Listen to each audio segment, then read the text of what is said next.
and welcome back to my channel. My name is Jen and this is One Girl Creates, and today I thought I'd bring you something slightly different. So as you may know from my previous vlogs, I've said before that I used to sew for a living, and what that entailed was I was a curtain maker, but I also did alterations. Now I was doing this for about 8 years. I ended up having my own shop, and then COVID came along, the shop closed, and I'll be honest, I was not upset by that. I was a bit stressed by it all because there was a lot riding on some of the jobs that I made. There was a lot of money involved when you look at things like curtain making, and I just didn't need that pressure anymore. So I went into teaching anyway. However, I still occasionally will do alterations, but I will only do it for people that are special to me. And I have a very close friend getting married in a couple of weeks' time, and she has asked me to alter her bridesmaid dresses, and I also have her nan's dress to alter. I also know her nan. It's a long-winded story, but anyway, yeah. So today, or in the next sort of few weeks, I thought I'd run you through a couple of alterations, because I think that if you're a seamstress and someone knows this, then they will come to you and say, can you alter this? And if it's a bridesmaid dress, you might sit there and say, oh, no, I can't do it. And I'll be honest with you, you can.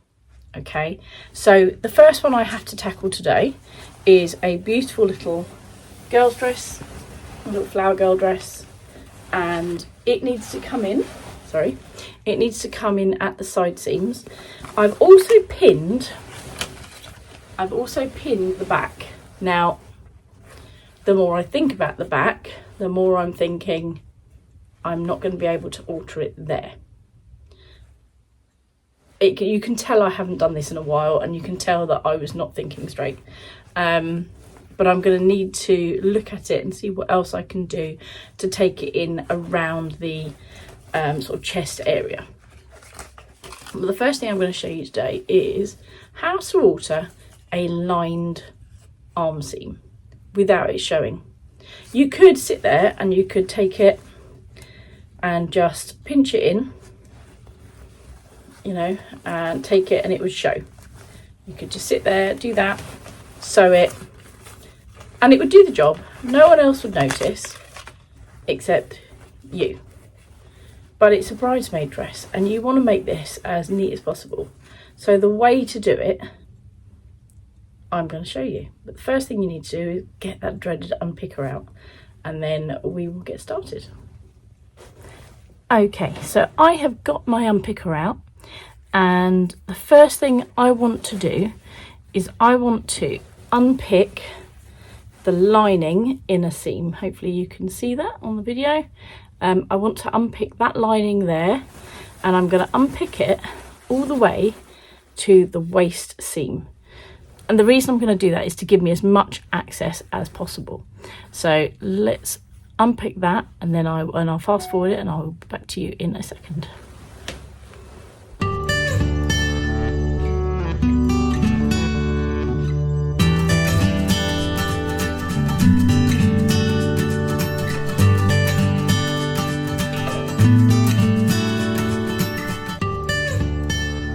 Okay, so I have, as you can see, unpicked both sides just past the pin to give myself enough room to take it in.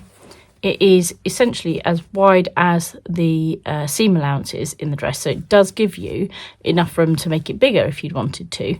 But luckily in this case anyway, I am taking it in, so we don't need to worry about that. These are things that you need to consider when you're altering for other people's dresses, and for clothes it might be that they have absolutely zero seam allowance, and often on dresses that are quite fine you'll find that they don't have a lot of seam allowance within them, which makes it a lot harder.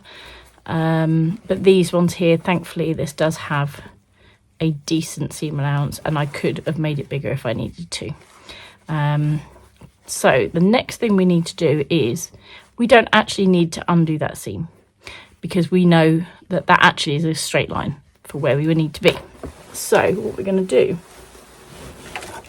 is we are going to grade in the amount that we need to take in.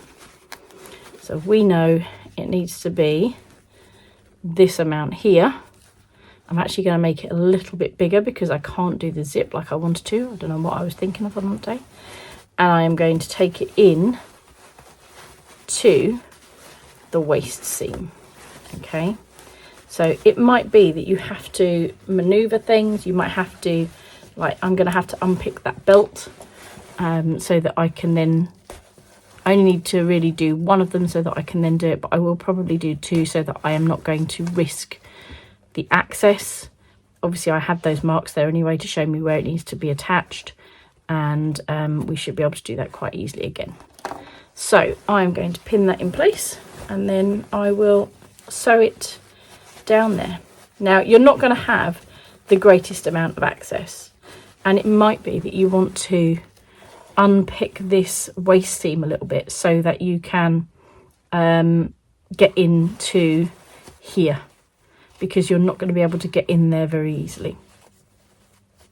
I probably will do that because it's going to be a bit tight otherwise, and it is easy to reattach it afterwards. These are often sort of sewn in place like this. The gathers are often sewn in place before they're then attached, so you can quite easily unpick that and then just reattach the waistband to the skirt, or reattach the skirt to the top at the waistband. So apologies if I am talking a little bit of gibberish today. I am not feeling at my best. I have got the end of term lurgy, which I need a hole in the head. So I'm doing my best to get this video out for you today, but yeah, let's see what happens.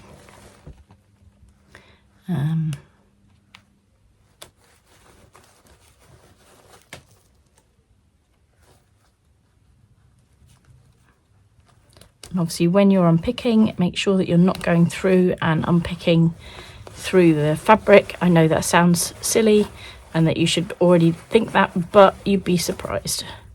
You would be surprised. So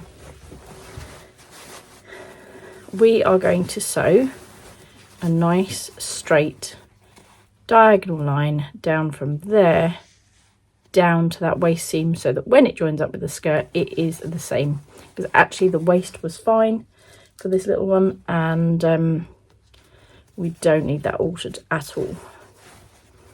So let's get some pins, pin it in line.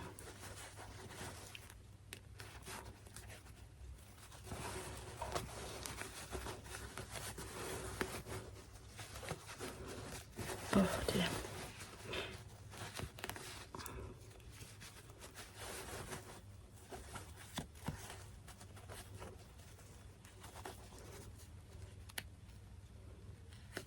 Now, if you felt more comfortable, you could get a chalk pen and draw a straight line from there to there.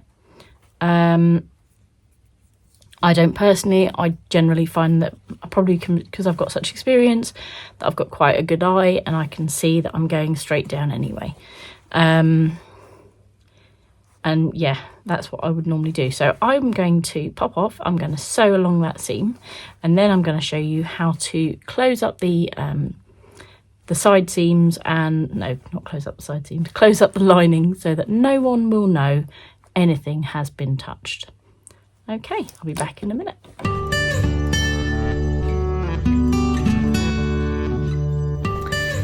Okay, so as you will have seen, I have just sewn the side seam up.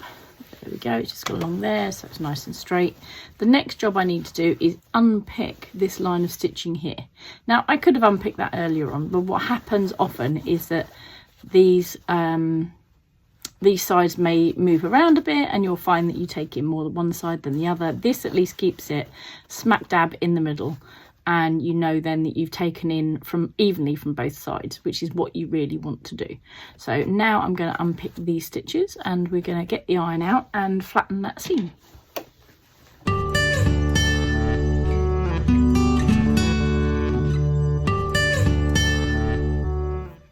Okay, so hopefully you will be, got myself with a pin, sorry.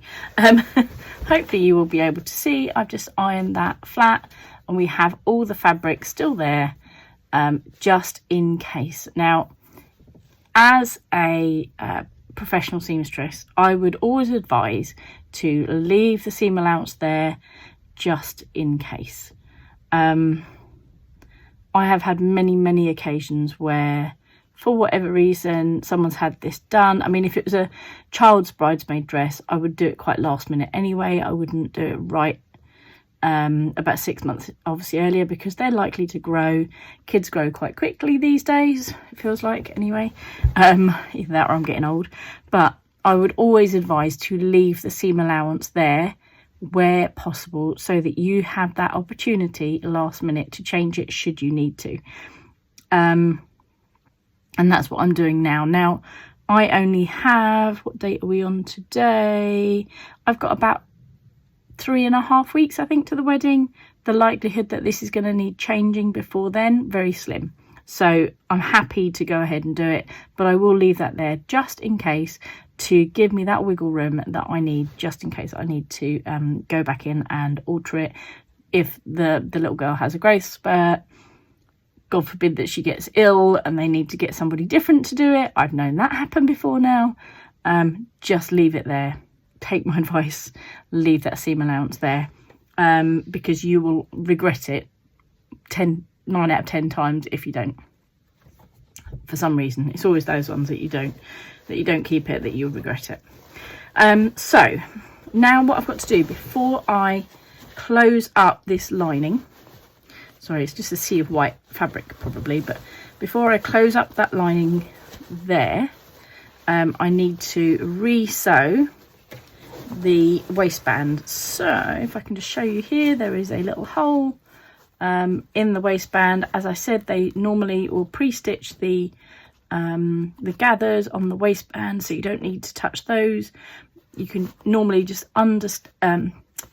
unpick them and they will stay in place and no one will know any different. So what you now need to do is just sew the seam back in place where it was there, and then all you've got to do then is close up the dress. So I am going to close this waistband up.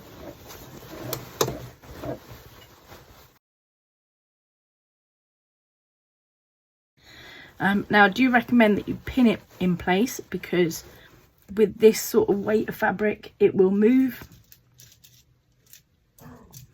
and you can find that you're either not stitching, you're stitching in the wrong place. Pinning it is just the safest thing to do. So you need to pin it and then get it back under your machine. It is fiddly. This sort of job is fiddly. It's not something that you do easily, and that is why when you look at bridesmaid alterations, they often are on the more expensive side because of the sort of the cost of the dresses should something go wrong, because of the insurance needed for stuff like that. I would always recommend that if you have, or if you are thinking of starting your own business doing alterations, that you get some sort of business insurance just to cover your back. Thankfully, I never ever had to claim on my business insurance. I think probably in the 8 years I had to pay out a couple of times just for a couple of little things that went wrong. And that was a case of literally either replacing the item because for whatever reason it had gone wrong, the iron had burnt it or something, you know, you'd had an accident, those sorts of things. So always make sure that you're covered, because whatever you do, however much you try, things can just happen, mishaps can happen. Okay, so as you can see, that looks exactly the same as it did before. No one can see that it had been unpicked and re-sewn. You might find that there are the odd stitch there or the odd bit of thread there that you need to pull out. Just go back and have a little check, but actually it's pretty good.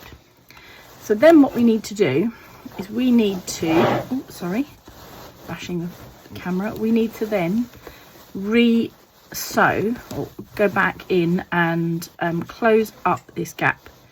Now the way I do this is I use a ladder stitch.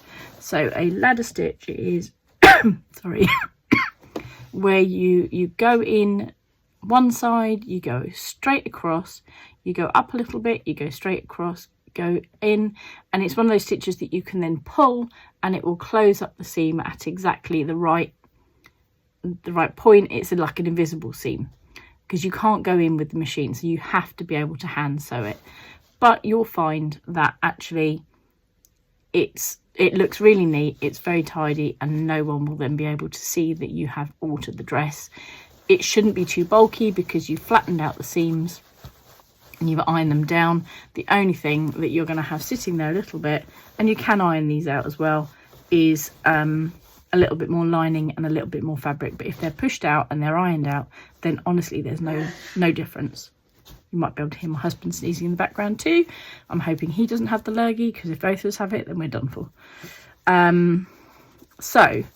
What I'm going to do first of all is I am going to pin it along this top edge by the armhole, and I am going to sew up to this center seam, the seam here, so that I know that that bit is in line. I'm going to do the same thing. Sorry, let's take that off. The same thing then on the other side with this bit of lining, making sure obviously that all threads are caught, everything is in, it's all turned over a smidgen. It's not got a massive seam allowance on this arm side, so it is going to be a bit fiddly. Sorry if you can see me fiddling with it, it's just easier to get it done. So yeah, so you're going to have to make sure that you've got a very tiny little bit of seam allowance. You can do that when you're doing the stitches. You can make sure that you pull them to the right point. So obviously if I sew it here, you're not going to see any of the fabric. And then I'm just going to close up that top line along the arm side, and then once I have them meeting, I am going to push them in so that they are flat and they're neat. Possibly iron it in place if I feel it's necessary. I will pin it as well, and then I'm going to close up that line so that it sits flat. So I could sit there if I was feeling a bit lazy. I could sit there and I could go like that and like that, close it up, and then just sew along there, but it's not as neat. Will anybody notice it? No. Could I do it? Yes. Will I do it? No, because it's not the best way to do it, and it's not the way to do it as a professional.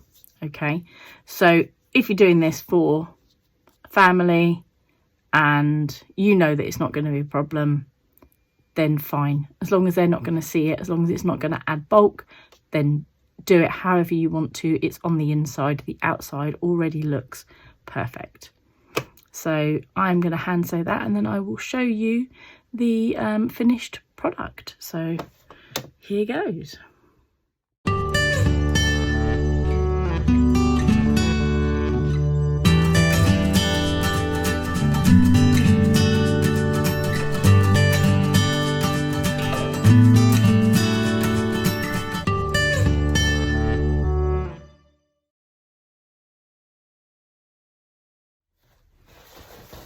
Okay, so hopefully you can see I have now reattached that seam there, and now I'm going to push in these bits here, and I'm going to then sew down. Now you could tie it off, start again if you need to, but you don't actually need to, or if you want to, sorry, you don't actually need to. I've actually taken the thread from the end of that seam there, and I've just taken it back to that starting point there, making sure that I go through a little bit of fabric somewhere. So I've actually done it on the main fabric, just into there, so that when I push it through, it's not going to be, what's the word I'm looking for, it's not going to be loose, it's going to actually be a stitch really. So yeah, so now I'm going to pin this so it's flat, close it up, and then I will close up the seam.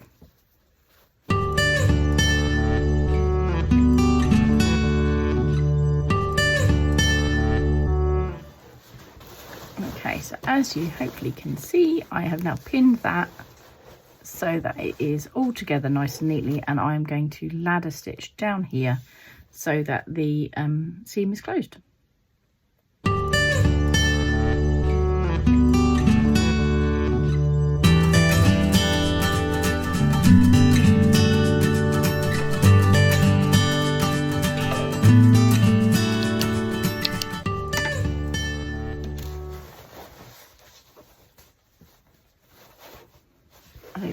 so that is the inside now. I will insert a better picture of the before and after. So that is the inside now. No one would ever know that it has really been altered. And that is the outside. So hopefully you can see it looks just as neat and tidy as it did before. So I'm going to insert a before and after picture here so that you can see, and then I will be back with you shortly.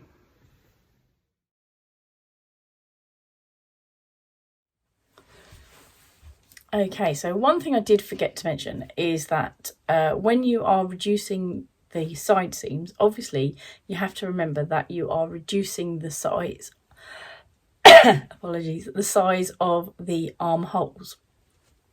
So make sure that you don't take it in too much. Now I'm fairly certain that actually what I've done isn't a problem. It's another reason why you leave that fabric there, just in case you need to go back and tweak it again. There was something else I was going to say to you. Can't remember now. Oh, and also don't forget to put the loops back in. So I have completed the other side now, and I have put the loops back in, and it is ready to be hung up. I've not done the zip on the back. I'm hoping that I can get away with that.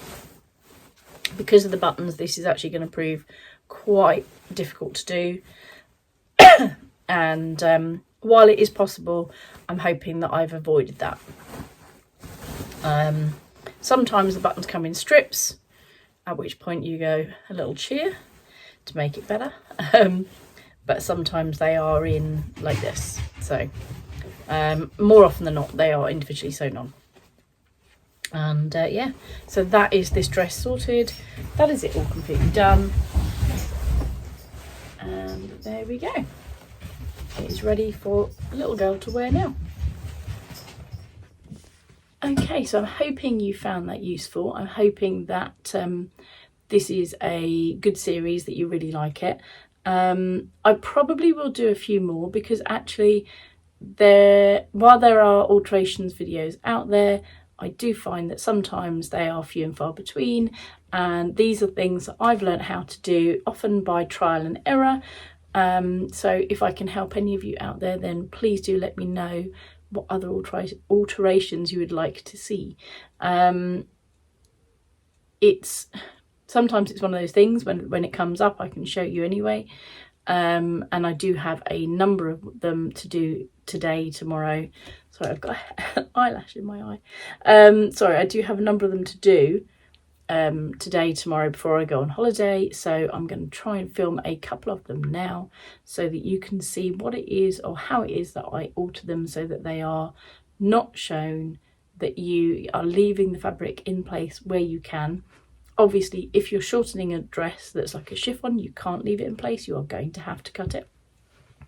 But in general, if it's something that's internal, you can actually leave the fabric in place. So anyway, hope you found that useful, and I will be back soon with Friday sews, and hopefully another alteration vlog thereafter. I have a couple of things in my brain to do. I can't even think of the words today. Sorry, I am feeling quite poorly actually. I do have a couple of things that I need to do anyway, so I will film them, and hopefully I will post those while I am on holiday. And yeah, hopefully you like it. So thanks for watching, and bye.